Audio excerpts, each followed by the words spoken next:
Hello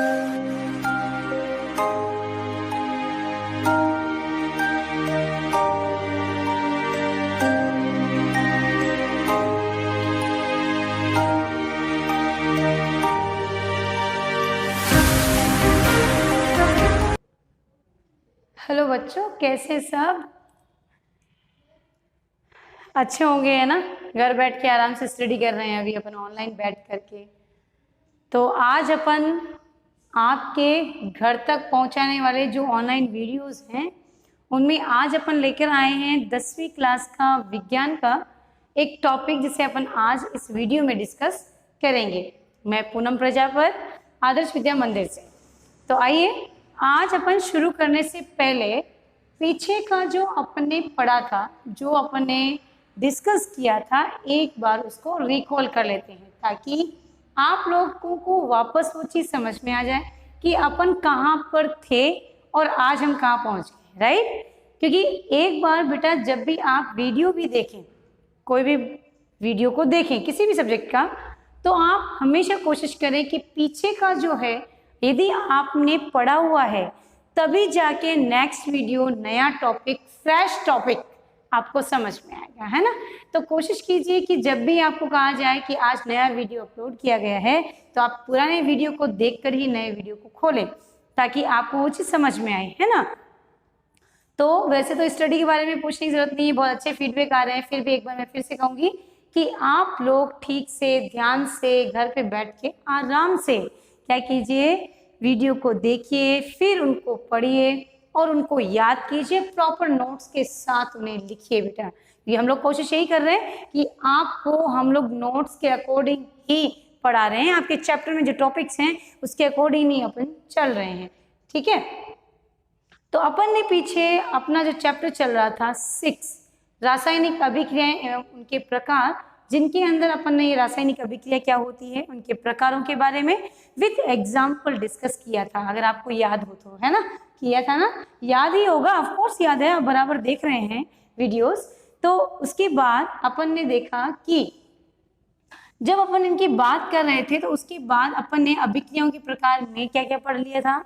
अभिक्रिया के प्रकार में अपन ने ऑक्सीकरण अपचयन को आगे बढ़ाया, फिर कंटिन्यू किया आपके उदासीनीकरण अभिक्रिया। तो उदासीनीकरण अभिक्रिया क्या होती है, उसे किस प्रकार से अपन समझ सकते हैं विद एग्जाम्पल। अलग अलग एग्जाम्पल के आधार पर आपको लास्ट वीडियो में समझाया गया था। उम्मीद यही है कि आपने लास्ट वीडियो देखा होगा ना। अब अपन ने उसके अंदर एक टॉपिक पढ़ा था उत्प्रेरक, याद होगा। उत्प्रेरक किसे कहते हैं, जल्दी बताइए, किसे कहते हैं?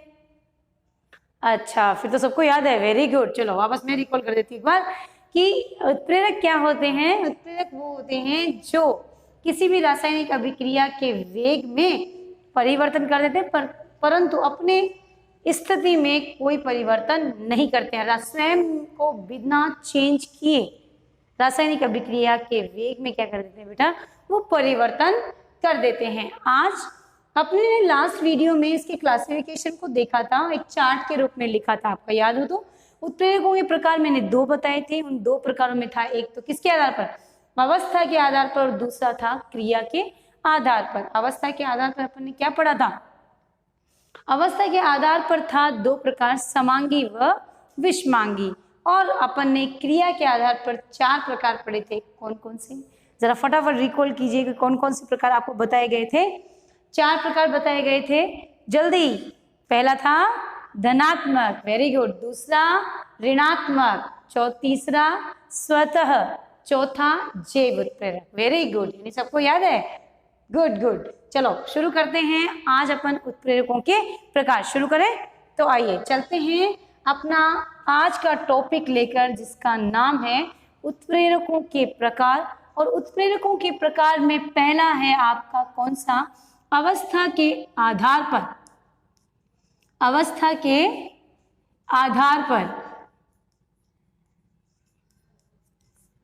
आधार पर जिसमें अपन ने सबसे पहला आपका था कौन सा उत्प्रेरक, समांगी उत्प्रेरक।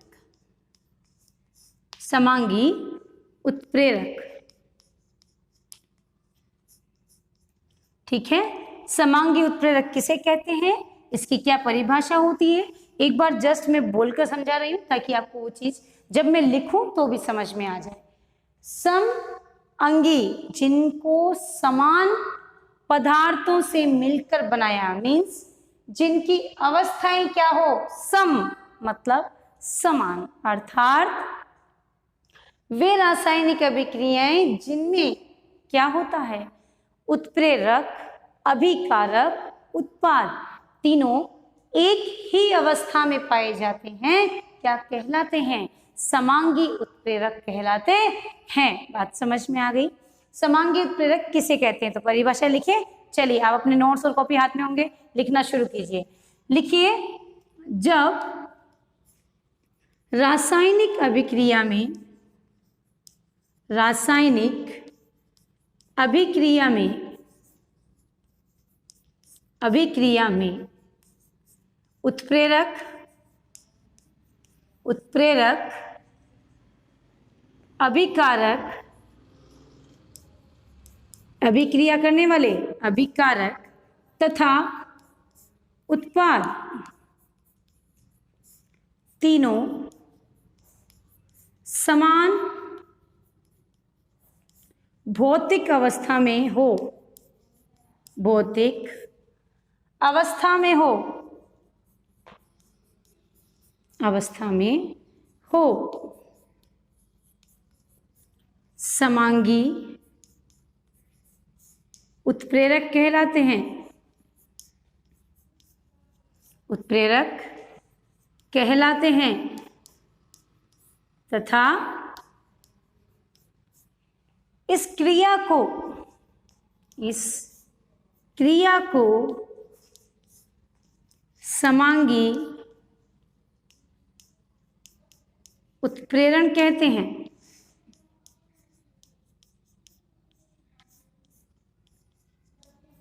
कहते हैं, शायद बात समझ में आ गई होगी। जब कोई भी रासायनिक अभिक्रिया हो, जो मैंने वर्बली बोल के बताया था वही चीज में यानी लिखा है, रासायनिक अभिक्रिया में उत्प्रेरक, अभिकारक, उत्पाद तीनों समान भौतिक अवस्था में हो तो क्या कहलाती है वो, उसे अपन क्या कहते हैं, उत्प्रेरक के प्रकार को समांगी उत्प्रेरक तथा इस मैकेनिज्म को यानी इस क्रिया को अपन क्या कहते हैं बेटा, समांगी उत्प्रेरण कहते हैं। ध्यान करेंगे, उत्प्रेरण, क्रिया को उत्प्रेरण तथा जो कार्य में तीनों अवस्थाएं समान हो उसे अपन क्या कहते हैं, समांगी उत्प्रेरक कहते हैं। Like sulphur dioxide plus O2 is equal to nitrous oxide, ये भी गैस फॉर्म में है, ये भी गैस फॉर्म में है, ये भी गैस फॉर्म में है, और इसका जो उत्पाद बनेगा सल्फर ट्राइऑक्साइड, ये भी किस अवस्था में होगा बेटा, गैसीय अवस्था में होगा। तो इस प्रकार की अभिक्रियाएं क्या कहलाती हैं, समांगी उत्प्रेरण कहलाती है, जिसमें अभिकारक, उत्पाद व उत्प्रेरक तीनों कौन सी अवस्था में हैं, एक ही अवस्था में पाए जाते हैं। आप इसका स्क्रीनशॉट ले लें या पॉज करके इसे आप उतार भी सकते हैं। चलते हैं अगला। अगला अपने पास क्या है, विषमांगी उत्प्रेरक। क्या है बेटा, विषमांगी उत्प्रेरक। विषमांगी उत्प्रेरक किसे कहते हैं, समांगी में क्या है, तीनों सिमिलर, विषमांगी में उत्प्रेरक क्या होगा, चेंज हो जाएगा, यानी कि जहां पर तीनों गैस, तीनों द्रव, तीनों ठोस हैं वहीं पर दो गैस एक ठोस हो जाएगा। राइट, बात समझ में आ गई होगी। अपने पास अगला है दूसरा प्रकार, विषमांगी, विषमांगी उत्प्रेरक। विषमांगी उत्प्रेरक किसे कहते हैं, विषमांगी उत्प्रेरक। आइए, विषम जिसकी अवस्थाएं क्या हो, भिन्न भिन्न, अवस्थाएं क्या हो बेटा, भिन्न भिन्न, तो उसे अपन क्या बोलते हैं, विषमांगी उत्प्रेरक कहते हैं, और इस मैकेनिज्म को विषमांगी उत्प्रेरण कहते हैं। तो आइए परिभाषा लिखते हैं। जब रासायनिक अभिक्रिया में, रासायनिक अभिक्रिया में, क्रिया में क्या,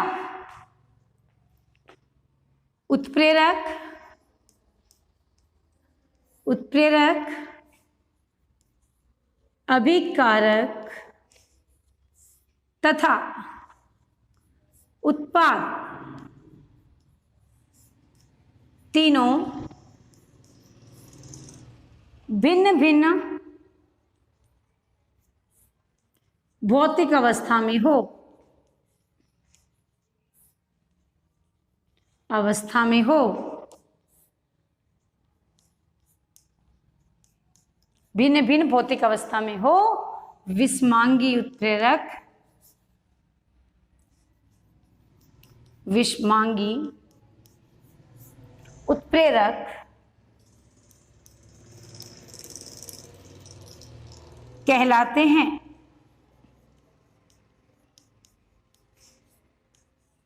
तथा यह क्रिया विषमांगी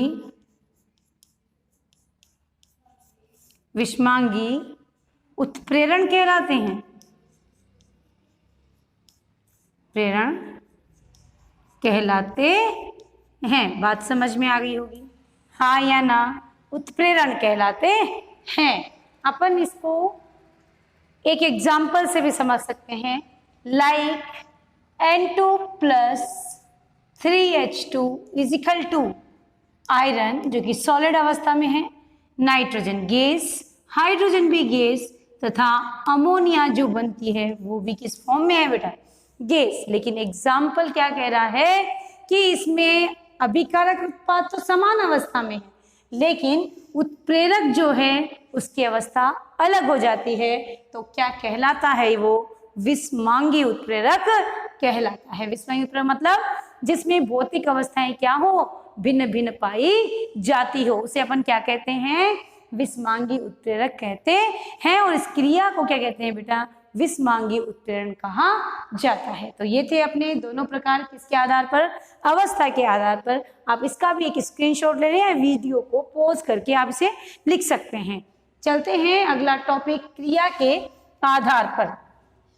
जितनी चीजें आपको बोर्ड पर लिखाई जा रही है परिभाषा के साथ, कोशिश कीजिए कि आप उन्हें उसी समय अपने नोट्स में उतारें ताकि आपको वो चीज़ समझ में आए। वही है जैसे क्लासरूम में टीचर पढ़ा रहा है, नोट्स लिखा रहा है, तो यदि आप साथ साथ लिखते हैं तो उसका बेनिफिट आपको मिलता है कि आप उसके बाद जब घर जाते हैं तो डायरेक्ट आपको उसको रीड करना ही होता है, याद करना ही होता है।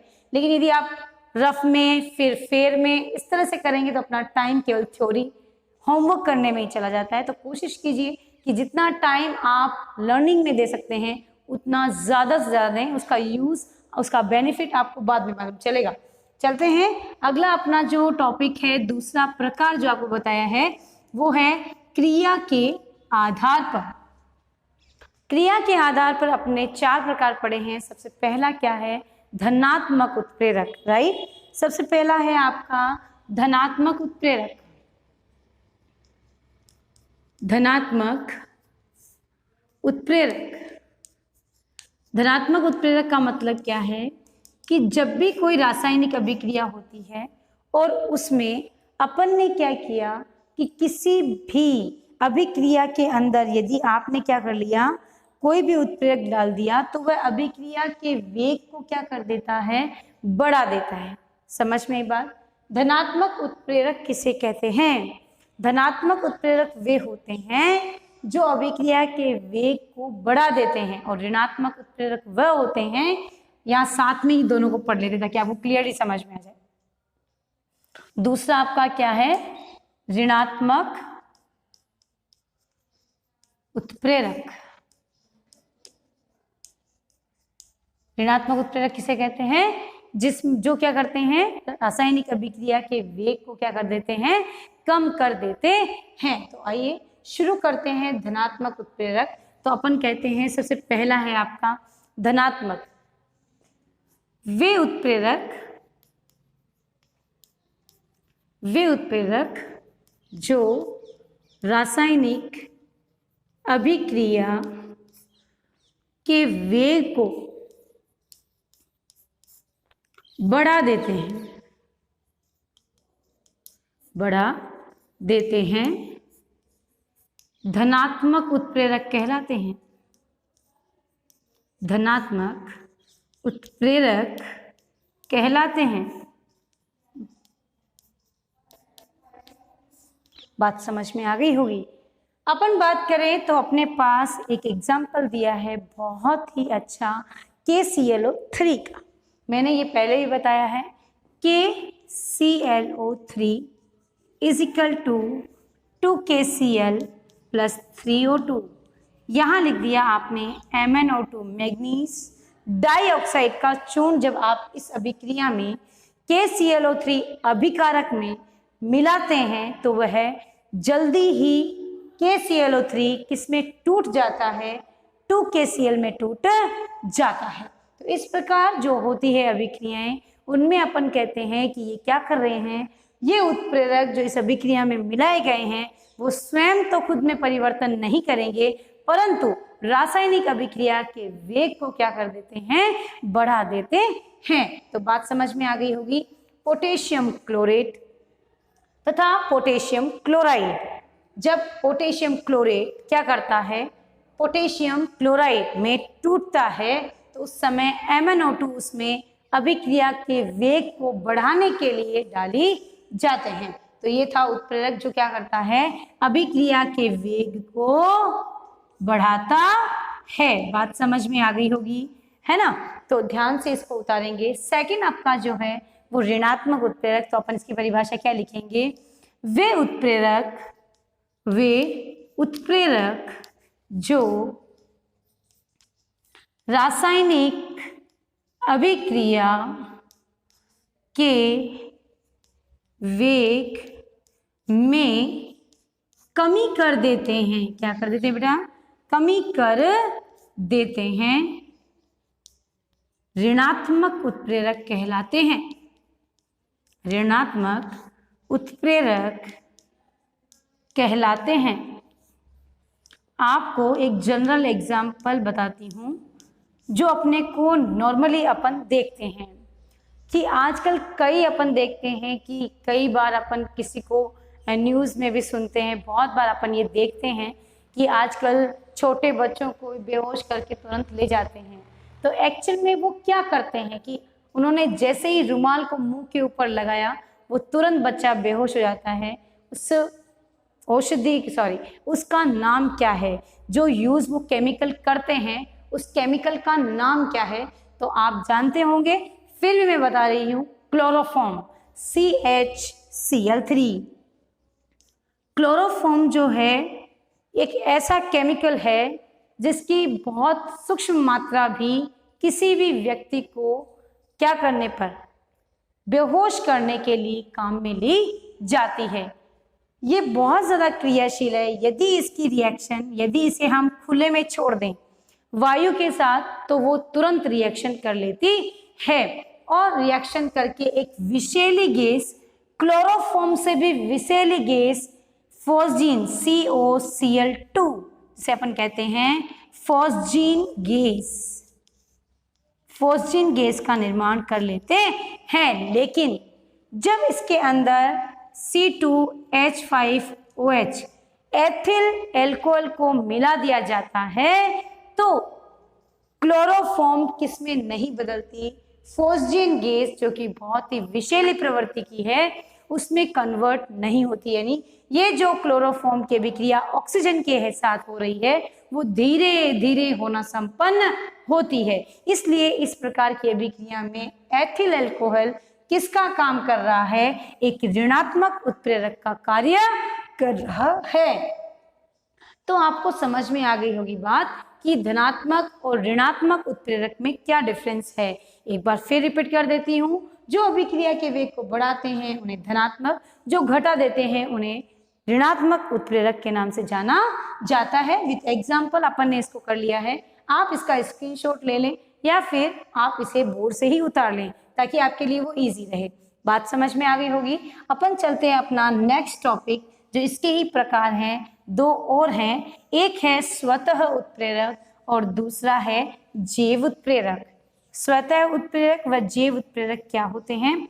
स्वतः उत्प्रेरक वे उत्प्रेरक होते हैं जिनमें रासायनिक अभिक्रिया जब होती है तो उत्पाद स्वयं ही किसी भी रासायनिक अभिक्रिया के वेग को बढ़ाने में सक्षम हो जाता है। यानी कि ऐसे उत्प्रेरक क्या कहलाते हैं? स्वतः उत्प्रेरक कहलाते हैं। तथा जैव उत्प्रेरक क्या कहलाते हैं? जो रासायनिक अभिक्रियाएं जो जैविक प्रकार की होती हैं, उनके अभिक्रिया के वेग को बढ़ाने के लिए क्या होते हैं? रिस्पॉन्सिबल होते हैं। उन्हें अपन क्या कहते हैं? जैव उत्प्रेरक कहते हैं। तो आइए, अपने पास 2 टॉपिक बचे हैं। पहला है आपका मतलब 3rd नंबर जो है वो क्या है? स्वतः उत्प्रेरक। स्वतः उत्प्रेरक, राइट। और दूसरा आपका 4th नंबर जो है वो क्या है? आपका जैव उत्प्रेरक। जैव उत्प्रेरक, बात समझ में आ गई होगी। स्वतः उत्प्रेरक जिनमें रासायनिक अभिक्रियाओं में उत्पाद स्वयं ही उत्प्रेरक का कार्य करना शुरू कर देते हैं। तो आइए परिभाषा लिखते हैं। जब रासायनिक अभिक्रिया में बनने वाले उत्पाद स्वतः ही क्या करना शुरू कर देते हैं? स्वतः ही उत्प्रेरक का स्वयं ही उत्प्रेरक का कार्य करना प्रारंभ कर देते हैं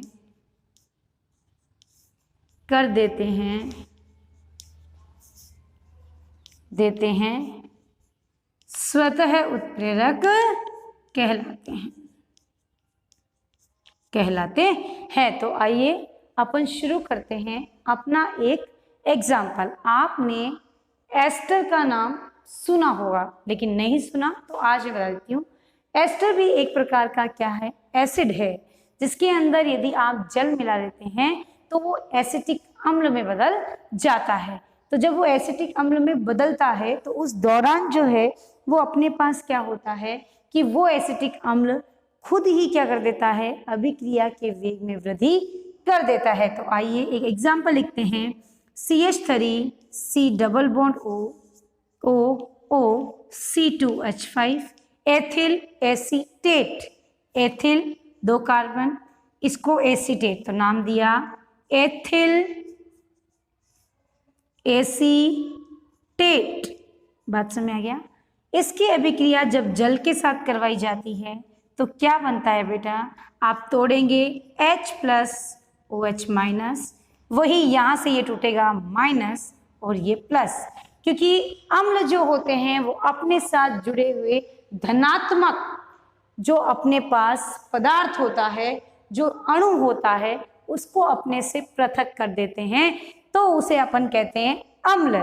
तो ये टूटा, प्लस के साथ माइनस और माइनस के साथ प्लस जुड़ जाएगा और क्या बन जाएगा? CH3 COOH plus C2H5OH। ये क्या है आपका? स्वतः उत्प्रेरक। इसमें हमें कैसे मालूम चला?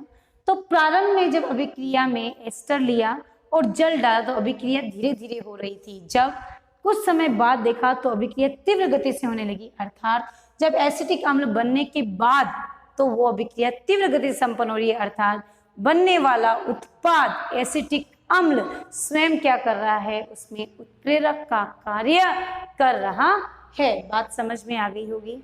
आगे चलते हैं, अपना दूसरा टॉपिक है जैव उत्प्रेरक।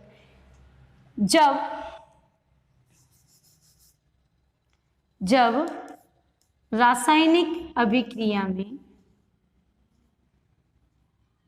अभिक्रिया में कोई विशेष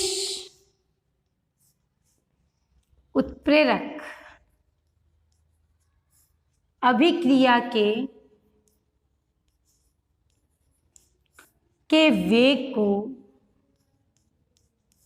वेग को बढ़ा देते हैं